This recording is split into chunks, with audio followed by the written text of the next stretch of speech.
Skit ఏంటంటే Sharon ఆధ్యాత్మిక వైద్య శిబిరం అనే ఒక చిన్న నాటికను ప్రదర్శించబోతున్నాము. మీరందరూ మనస్సు ఏకీకృతంగా ఇక్కడ పెట్టి ఈ యొక్క మాటలు విన్నట్లయితే ప్రతి ఒక్కరికి ఇది ఉపయోగకరంగా ఉంటుంది. కాబట్టి అందరూ ఆకలి వేస్తుందని గాబరి పడిపోకుండా కొంచెం ఓపికతో చూడండి.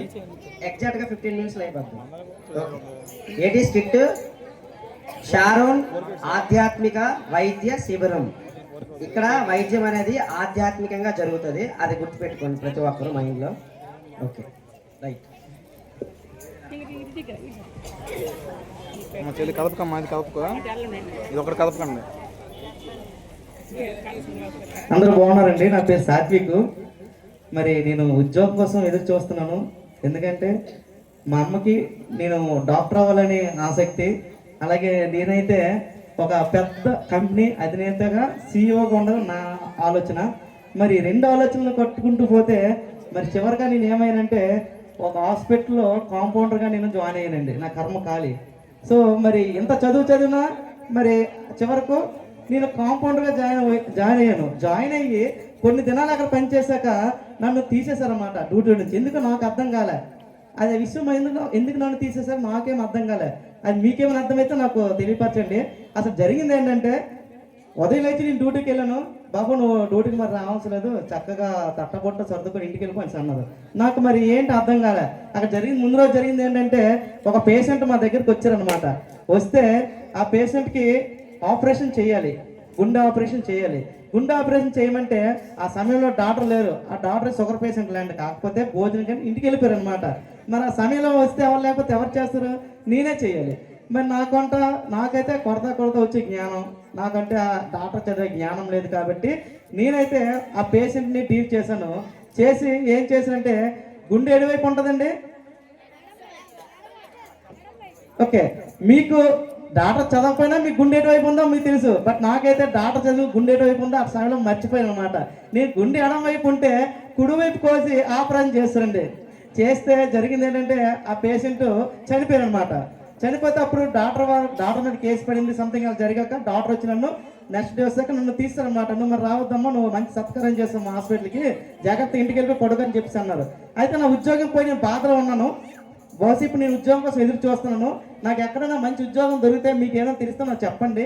నేను మరి పిల్లలకి ఉన్నాను కాబట్టి ఉద్యోగం చేసుకుని కష్టపడాలి కాబట్టి నాకు ఎక్కడ ఉద్యోగం దొరుకుద్దా నేను ఎదురు చూస్తున్నాను. ఇక్కడ ఏదో క్యాంపు జరుగుతున్నట్లుంది. సారోను వైద్య శిబిరం అనే ఒక మంచి క్యాంపు జరుగుతుంది. ఇక్కడికి వెళ్తే నాకు ఉద్యోగం దొరుకుతుందేమో ఆసక్తితో నేను వెళ్తున్నాను. అయ్యా మీ సార్ లేరండి? గురుగారు మీ సార్ లేరా? గురుగారు మీ డాక్టర్ సార్ లేరా? నేనే డాక్టర్నే, చెప్పండి. హాఫ్ ప్యాకెట్లో నేను డాక్టరా? చెప్పండి. అదే నాది ఎంబీబీఎస్. ఏం కావాలి నీకు అసలు? అయ్యా నాది ఎంబీబీఎస్ అయింది, కాకపోతే నాకు ఉద్యోగం లేక నేను ఎదురు చూస్తున్నాను. నాకు మీరు ఏదో ఉద్యోగం కల్పిస్తే నేను మీ వద్ద నేను చేసుకుంటున్నాను. చక్కగా ఏం చేస్తానండి? మొత్తం ఏదైనా చేయగలరు. ఈ ఎడం తీసుకొని కుడికి వేయగలరు, కుడికొని తీసి ఎడం చేయగలరు, ఎడంకొని తీసుకొని గుండె వేయగలరు, కిడ్నీలో లెఫ్ట్ నుంచి రైట్కి మార్చగలరు, ఏదైనా చేయగలండి. అంత వైద్యంలో ప్రాణీని కలిగిన నేను. సరే నువ్వు అవేం చేయొద్దు కానీ ఇక్కడ ఉండు. అక్కడి నుంచి పేషెంట్లు వస్తారు, వాళ్ళని ఇక్కడ తీసుకొని రావాలి. తీసుకొని వచ్చి వాళ్ళని ఇక్కడ నేనేం చెప్తే చేయొద్దు. ఓకేనా? ఓకే. అంతకుమించి ఇంకేం చేయొద్దు. ఇదేం బతుకురా బాబు, లాస్ట్ కూడా కాంపౌండర్, ఇప్పుడు కాంపౌండర్ నా బతుకి. సరే చూడండి, పేషెంట్లు వస్తే తీసుకొని రా ఇక్కడికి. చూడు ఎవరో వస్తున్నారు. ఏంటి మామూలు వస్తున్నాడు? మాకేంటో బాగా గుండు బరువు ఇటు బట్టు చోటు మాట్లాడుతుంటే బాగా గుండు బరువు అయిపోయింది. బాగా ఎక్కడ గుండు బరువు అయిపోయింది? కుడి సైడ్ గుండు బరువు పట్టుకుని బిర్యానీలు గట్టి వేస్తే గుండె బరువు అవుతుంది. చాలా భారం అయిపోయిందండి. చాలా భారం అయిపోయింది. మా డాక్టర్ గారికి కలవాలి ఒకసారి. ఓకే, మా డాక్టర్ గారిని తీసుకెళ్ళి సార్ పేషెంట్ వచ్చి చూడండి. కూర్చోండి ఇక్కడ. చెప్పు, ప్రాబ్లం ఏంటి? నడుస్తప్పుడు పరిగెట్టినప్పుడు బాగా గుండె భారం అయిపోతుందండి. అవునా? చాలా కొట్టించుకుంటుంది, చాలాసార్లు కొట్టించుకుంటుంది. ఎప్పటి నుంచి ఎలా అవుతుంది? ఒక 3 వారాలు బట్టి అవుతుంది. అలాగా 3 వారాలు బట్టి అవుతుందా? డాక్టర్ గారు ఈ ఊరు సరే మున్సిపల్ మాట్లాడుతాం. సరే భయపడద్దు, ఆపరేషన్ చేస్తే సెట్ అయిపోద్ది. ఆపరేషన్ చేద్దామా? చేద్దామండి. ఓకే.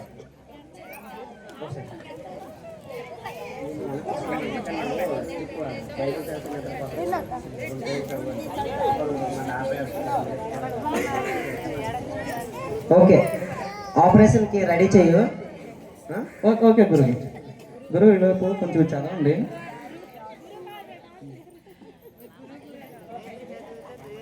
ఈలోపు డాక్టర్ గారు వస్తారు. ఈలోపు నేను రెడీ చేస్తాను. ఈలోపు ఈ ఒక పుస్తకాన్ని చదవండి. అది చెప్పు. తెంగరుడు బైబిల్ చదివితే పడుగులు పోతాను ఇష్టం వాడు తెలియదు. నాకు తెలుసు కాబట్టి బైబిల్ ఇచ్చాను. మనలో కూడా చాలా మంది బైబిల్ చదివితే పడుగులు పోతాం కదండి. అందుకనే మనం బైబిల్ ఇచ్చాను. బైబిల్ చదువుకొని పడుగులు పోయాడు. ఓకే, రెడీయా అంతా? Ready ready. ఎనస్థీసి ఇచ్చావు కదా? ఇస్తాను. ఓకే కదా, రైట్. ఇది నీకు అవసరం లేదు, ఇచ్చే ఇంకా. రెడీ, ఆపరేషన్ చేద్దామా? ఒకసారి స్కాన్ చేద్దామా? ఒకసారి చూడు ఎలా ఉందో చూద్దామా. చూసిన తర్వాత మనం ఓకే రైట్. టెంపరేచర్ చూస్తాం ముందు. ఓకే ఓకే ఓకే, ఆపరేషన్ చేసిన తర్వాత మనోడు చెప్దాము. రైట్, ఫస్ట్ ఒకటి చదివి ఫేస్బుక్ ఫేస్ ఉంది కదా బుక్. ఓకే, ఇన్స్టా ఏంటి ఇన్ని మోస్తున్నావా? నెట్ఫ్లిక్స్, యూట్యూబ్, ఓ ట్విట్టర్, వాట్సాప్. ఓకే, ఇన్ని మోస్తే మరి గుండు బరువు రాకపోతే ఇంకేమవుతుందండి? ఒక్క నిమిషం. చిన్న బైబిల్ మాదేవి పాకెట్ ఇచ్చారు కదా మాది.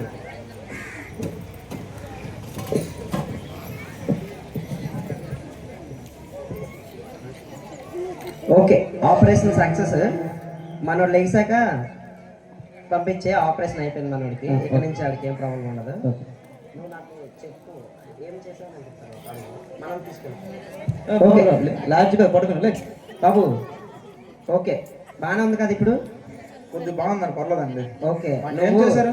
నువ్వు నీకు ఏంటంటే అయిందంటే ప్రాబ్లం, ఈ భూమి మీద ఏదైతే చెత్త చెదారం, వాట్సాప్, ట్విట్టర్, ఇన్స్టాగ్రామ్, అలాగే నెట్ఫ్లిక్స్, యూట్యూబ్, అలాగే ఏ హీరోని చూస్తే ఆ హీరోలా ఉండాలని, ఏదేదో సాధించాలని, ఈ లోక సంబంధమైన వాటిపైన ఏంటంటే మనసు పెట్టి నీ హృదయంలో లేనిపోని మలినాలు నింపుకోవడం వల్ల ఏమైందంటే నీ గుండు బరువెక్కిపోయి నీకు పెయిన్గా వచ్చి ఏం చేయాలో తెలియక ఇలాంటి ఆలోచనలతో నువ్వు బాధపడుతున్నావు. కాబట్టి మొదటిగా నువ్వు చేయాల్సిన పని ఏంటంటే, చెప్పండి, దేవుని యొక్క వాక్యాన్ని హృదయంలో మనం ఉంచుకున్నట్లయితే ఆ వాక్యం అనేది మనల్ని సరిదిద్దుతుంది, మనల్ని మంచి మార్గంలో నడిపింపచేస్తుంది, అలాగే మన జీవితాలకు కూడా తోడుగా ఉంటుంది. దేవుని యొక్క ఆశీస్సులు మనకు ముందుగా ఉంటాయి. కాబట్టి నీకు రెగ్యులర్గా ఒక ట్రీట్మెంట్ కావాలి. రెగ్యులర్గా నువ్వు దాన్ని పాటించాలి. ఇప్పుడు తీసుకొని వెళ్ళిపోయి మళ్ళీ వదిలేస్తే అది నీకు పనిచేయదు. రెగ్యులర్గా మనకి దగ్గరలో షారోన్ చర్చ్ ఒక మందిరం ఉంటుంది. అక్కడికి ప్రతి ఆదివారం వచ్చి నువ్వు ట్రీట్మెంట్ తీసుకోవాలి. ఇదే నీకు ట్రీట్మెంట్, ఓకేనా? ప్రతి ఆదివారం ఆ చర్చికి వచ్చి నువ్వు ట్రీట్మెంట్ తీసుకున్నట్లయితే నీకు ఇంకా మనసులో ఎటువంటి బరువు ఉండదు, బాధ ఏమి ఉండదు, ప్రశాంతంగా నీ జీవితం ఉంటుంది. ఓకేనా? ఓకే అండి, రైట్. నెక్స్ట్ మళ్ళీ పట్టుకెళ్ళిపోతున్నావు. మళ్ళీ నెక్స్ట్ ఇతను సన్నగా ఉండే ప్యానెట్గా ఎగిరిపోతాడేమో.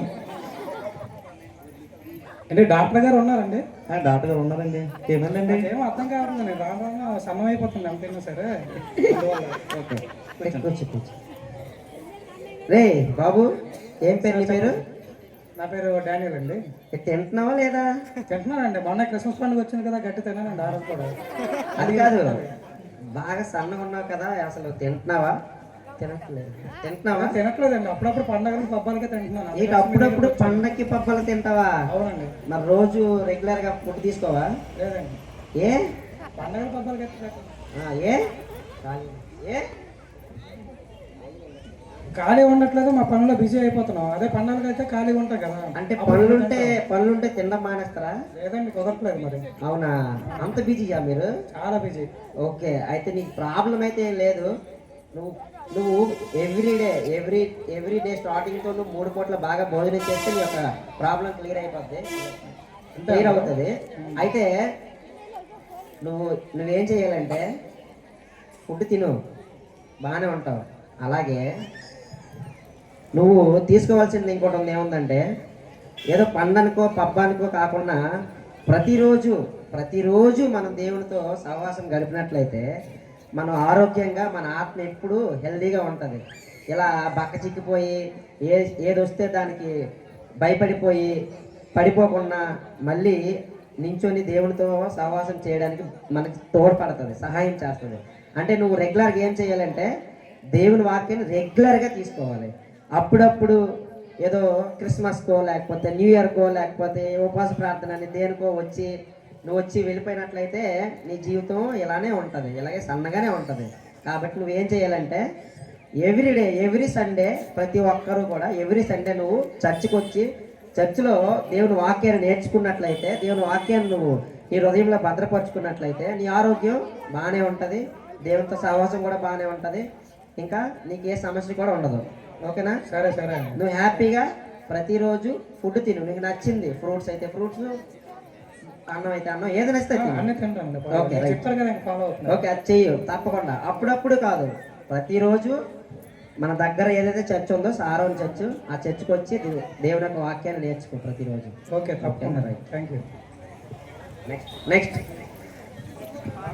హలో,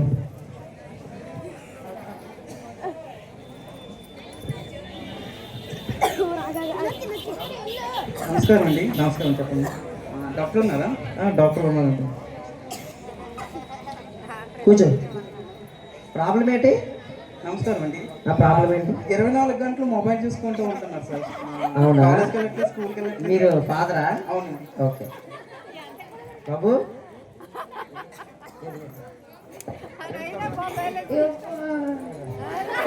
ఓకే ఈ ప్రాబ్లం నాకు అర్థమైంది. వీడికి ఒక చిన్న ట్రీట్మెంట్ చేద్దాం. ఓకేనా? వీడిని కూడా నువ్వు ఎనస్థీసి ఇచ్చి పడుకోబెట్టా. ఓకేనా?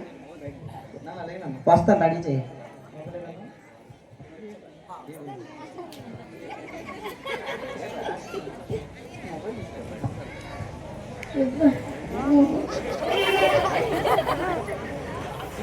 ఇదే మొబైల్ ఇంకో చదువుతాం. ఇది ఇందులో మంచి మాటలు ఉంటాయి, చదువుకో. బైబిల్ ఇది. ఓకేనా? రైట్, ట్రీట్మెంట్ స్టార్ట్ చేద్దాం. అరే ఓకే, ఎనస్థీసి ఇచ్చావు కదా? ఇస్తున్నాం. రైట్. వీడికి ప్రాబ్లం ఏంటంటే మీరు ఈయనకి చిన్నప్పటి నుంచి మీరు నేర్పకుండా ఇలాగే సెల్ ఫోన్ ఇచ్చో లేకపోతే ఇంకేదో ఆ సమయానికి మనకు తీరుకుంటుంది అనేసి ఒక సెల్ ఫోనో లేకపోతే టీవీయో లేకపోతే ఇంకేదో ఇచ్చేసి పిల్లల్ని తప్పుతావులో పెట్టడం వలన ఈరోజు ఈ పరిస్థితికి వచ్చింది. ఫోన్ తీసుకుంటే ఉండలేకపోతున్నాడు. అలాంటి పరిస్థితికి తీసుకొచ్చింది తల్లిదండ్రులే. కాబట్టి తల్లిదండ్రులు పిల్లల పట్ల ఎలా ఉండాలంటే దేవుని వాక్యం చెప్పింది ఏమిటంటే బాల్యం నుండి పిల్లలు తను నడవలసిన తోవని మనం నేర్పించినప్పుడు పెద్ద అయినప్పుడు వాళ్ళ తోవ తప్పిపోరని దేవుని వాక్యం సెలవిస్తుంది. కాబట్టి ప్రతి ఒక్కరు తల్లిదండ్రులు దేవుని యొక్క వాక్యాన్ని నేర్పించండి. ఎవ్రీడే సండే చర్చిలో సండే స్కూల్స్ అవుతాయి పిల్లలకి. ఆ పిల్లల్ని సండే స్కూల్కి పంపినట్లయితే వాళ్ళకి దేవుని వాక్యాన్ని నేర్పిస్తే వాళ్ళు సరైన మార్గంలో ఉండడానికి దేవుని యొక్క వాక్యం అనేది మన అందరికీ ఉపయోగపడుతుంది. కాబట్టి ప్రతి తల్లిదండ్రులు తీసుకోవాల్సిన బాధ్యత ఏంటంటే పిల్లలకి నేర్పించండి. నేర్పించకూడదు నేర్పిస్తున్నారు కాబట్టి ఈ రోజుగో ఈ పొజిషన్లో ఉంది. కాబట్టి ప్రతి ఒక్కరికి దేవుని యొక్క వాక్యాన్ని నేర్పించేటట్లు చేయండి. వీడికి ట్రీట్మెంట్ చేస్తాను. తీసుకెళ్ళి ఏంట్రా లేచిపోయాడు అప్పుడే? ఫోన్ ఏది నీది? ఫోన్ ఏది? ఓకే, చూసారా? ఫోన్ అనేది మనం నేర్పించినట్లయితే దేవుని మాటలు వాళ్ళకి ఆటోమేటిక్గా దాన్ని విడిచిపెట్టి మంచి మార్కులు నడడానికి తోడ్పడుతుంది. కాబట్టి వెళ్ళిపోయింది. నెక్స్ట్ రా, స్పీడ్గా రా.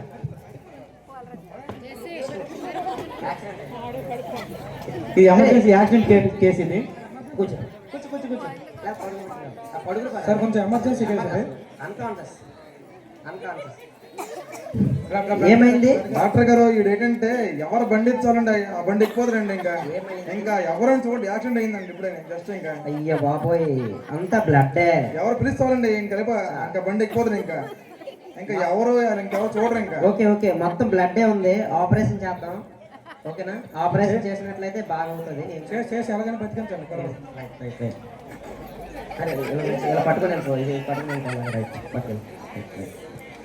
ఓకే, చూడండి ఈరోజు యవ్వనస్తులు ఎలా ఉన్నారంటే దేవుడు చెప్పిన మాటలను విడిచిపెట్టి దేవుడు తినకూడని పదార్థాలను భుజించడం వలన ఈరోజు ఈ పరిస్థితి వచ్చింది. యవ్వనస్తుడు మంచి యంగగా ఉన్నాడు. యవ్వన కాలంలో దేవుని యొక్క కాడి మోయమైన దేవుడు చెప్తే చేయకూడని పనులు చేస్తూ నచ్చినట్లు బండి దొరికితే బండి, కారు దొరికితే కారు, సైకిల్ దొరికితే సైకిల్, లేకపోతే ఏది పడితే అది దాంతో ఎలాగంటే మితిమీరిపోయి తాగకూడని వ్యసనాలకు లోనైపోయి చేయకూడని పనులు చేసుకుంటూ ఈ దుస్థితికి వస్తున్నారు. కానీ దేవుని వాక్యాన్ని నేర్పించినట్లయితే ఆ వాటికి దూరంగా ఉండాలని దేవుని యొక్క వాక్యం మనకి తెలియచేస్తుంది. కాబట్టి ప్రతి ఒక్కరూ యవ్వన కాలంలో ఉన్న ప్రతి ఒక్కరూ, అలాగే యవ్వనస్తురాలు యవ్వన స్త్రీలు కూడా అందరూ కూడా దేవుని వాక్యాన్ని ధ్యానించండి. ప్రతిరోజు దేవుని వాక్యంలో బ్రతికినట్లయితే ఈ యొక్క పరిస్థితి మనకు రాదు. పిల్లల విషయంలోనవని, యవనస్తుల విషయంలోనవని, తల్లిదండ్రుల విషయంలోనవని ప్రతి ఒక్కరు కూడా దేవునితో సహవాసం ఉండేలాగా చూసుకోండి. ఈ సంవత్సరాన్ని ఈ రోజుతో స్టార్ట్ చేయండి. ప్రతిరోజు ప్రార్థన చేసుకోండి, దేవుని వాక్యాన్ని ధ్యానించండి, దేవునిలో బ్రతకడానికి మీ యొక్క సమయాన్ని గడపండి. ఈ యొక్క స్కిట్ యొక్క సారాంశం ఏంటంటే ఆధ్యాత్మికంగా ఆరోగ్యంగా మనం బలంగా ఉండాలంటే దేవుని వాక్యమే మనకు ఆహారం. ఆ ఆహారాన్ని ప్రతి ఒక్కరూ భుజిస్తారని మనస్ఫూర్తిగా కోరుకుంటూ, ఇప్పుడు అందరూ ఈ శరీరానికి కావాల్సిన ఆహారాన్ని సిద్ధపాటు అయింది కాబట్టి మనస్ఫూర్తిగా తిని హ్యాపీగా దేవుని యొక్క దీవెనలు పొందుకుంటూ మీ గృహాలకు వెళ్తారు.